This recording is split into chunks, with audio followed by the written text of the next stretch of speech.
حضرت عبداللہ بن مسعود بیان کرتے ہیں کسی آدمی نے عرض کیا اللہ کے رسول، اللہ کے نزدیک کون سا گناہ سب سے بڑا ہے؟ تو آپ صلی اللہ علیہ وسلم نے فرمایا یہ کہ تو اللہ کے ساتھ شریک بنائے حالانکہ اس نے تمہیں پیدا فرمایا ہے۔ اس نے کہا پھر کون سا؟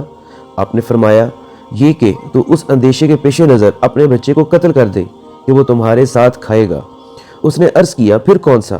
تو آپ نے فرمایا یہ کہ تو اپنے پڑوسی کی بیوی کے ساتھ زنا کرے۔ یہ جو حدیث میں نے ابھی آپ کے سامنے پیش کی ہے، یہ حدیث جو ہے یہ بڑی اہمیت کی حامل ہے۔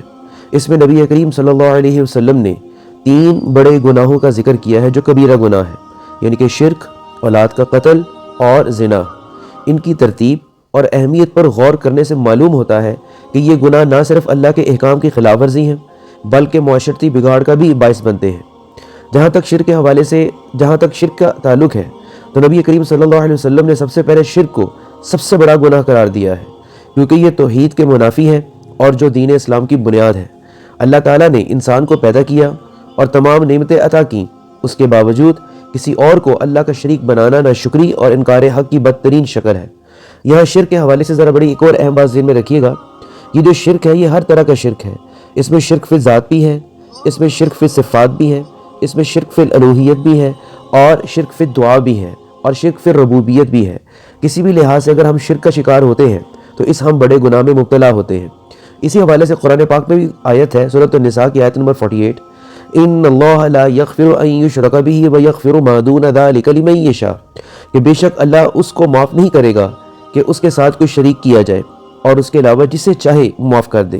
تو اس سے معلوم ہوتا ہے کہ شرک تمام گناہوں میں سنگین ہے، کیونکہ یہ بندے کو ہمیشہ کے لیے جہنم میں لے جا سکتا ہے۔ اور دوسرا ذکر جو اس حدیث میں تھا وہ اولاد کا قتل تھا، یعنی کہ غربت کے خوف سے ناحق قتل۔ نبی کریم صلی اللہ علیہ وسلم نے دوسرا بڑا گناہ یہ بیان کیا کہ کوئی شخص محض اس خوف سے اپنی اولاد کو قتل کر دے کہ وہ اس کے رزق پر بوجھ بنے گی۔ یہ جاہلیت کے زمانے کی قبیح رسم تھی جس میں لوگ غربت کے ڈر سے یا عزت و غیرت کے نام پر بچیوں کو قتل کر دیا کرتے تھے۔ اسلام نے اس ظلم کو سختی سے روکا، اور ایون کہ قرآن پاک میں بھی موجود ہے وَلَا تَقْتُلُوا أَوْلَادَكُمْ خَشْيَةَ إِمْلَاقٍ نَحْنُ نَرْزُقُهُمْ وَإِيَّاكُمْ، اور اپنی اولاد کو مفلسی کے خوف سے قتل نہ کرو، ہم انہیں اور تمہیں رزق دیتے ہیں۔ اس آیت سے یہ بات واضح ہوتی ہے کہ انسان کو اپنے رزق کے معاملے پر اللہ پر بھروسہ کرنا چاہیے اور بچوں کی پیدائش کو بوجھ بالکل بھی سمجھنا نہیں چاہیے۔ اور اس کے بعد جو تیسرے بڑے گناہ کا ذکر کیا وہ پڑوسی کی بیوی کے ساتھ زنا ہے۔ نبی اکرم نے تیسرا جو سب سے بڑا گناہ کا ذکر کیا وہ پڑوسی کی بیوی کے ساتھ ہے۔ زنا بذات خود ایک بڑا گناہ ہے، لیکن جب یہ کسی ایسے شخص کے ساتھ کیا جائے جس کے ساتھ تعلق اعتماد اور عزت پر مبنی ہو تو اس کی سنگینی اور بڑھ جاتی ہے۔ اس لیے پڑوسی کے ساتھ خیانت کرنا ایک شدید جرم ہے جو نہ صرف فرد کو بلکہ پورے معاشرے کو بگاڑ دیتا ہے۔ اب آپ خود اس پوری حدیث کے حوالے سے ذرا اس کا تجزیہ کریں، وہ یہ کہ اسلام کس طریقے سے تحفظ جو ہے وہ انسانی زندگی کو دیتا ہے۔ شرک کے حوالے سے سب سے پہلے تحفظ جو ہے وہ اسلام جو انسان کو دیتا ہے اس کی فکر کو تحفظ دیتا ہے کہ کہیں انسان جو ہے وہ شرک کا شکار نہ ہو جائے، کیونکہ جیسے انسان شرک کا شکار ہوتا ہے ویسے اس کے اندر جو ہے وہ فکری انتشار پیدا ہو جاتا ہے۔ تو سب سے پہلے تو شرک سے بچا کر جو اسلام ہے وہ انسان کی فکر کو بچاتا ہے۔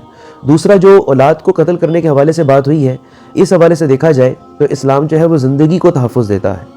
پہلا جو ہے وہ فکر کو تحفظ دیتا ہے، پھر اسلام جو ہے وہ زندگی کو تحفظ دیتا ہے، اور تیسری چیز کا جو ذکر کیا گیا ہے وہ زنا کے حوالے سے وہ معاشرے کو تحفظ دیتا ہے کہ کسی بھی لحاظ سے معاشرہ جو ہے وہ کسی بگاڑ کا شکار نہ ہو جائے۔